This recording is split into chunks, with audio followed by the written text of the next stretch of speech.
Jours fériés, quels sont vos droits?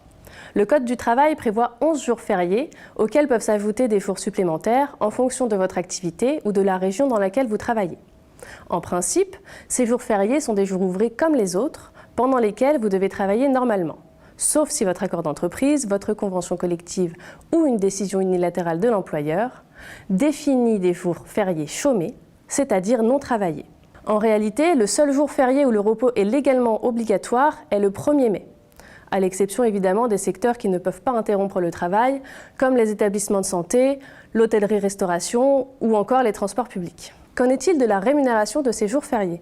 Contrairement à ce que l'on pourrait croire, si ces jours sont travaillés, la loi ne prévoit aucune majoration de salaire.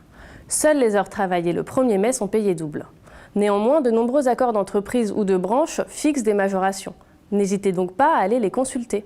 En revanche, lorsqu'ils sont chômés, les jours fériés donnent droit au maintien de votre salaire dès lors que vous avez au moins 3 mois d'ancienneté dans l'entreprise. Pour le 1er mai, le salaire est maintenu quelle que soit votre ancienneté. Notons que si vous effectuez habituellement des heures supplémentaires, vous conservez le bénéfice des majorations dans le cadre de ce maintien de salaire. Mais que se passe-t-il si le jour férié tombe pendant vos congés payés? S'il s'agit d'un jour habituellement travaillé dans l'entreprise, il sera considéré comme un jour ouvrable et sera donc décompté de vos congés payés.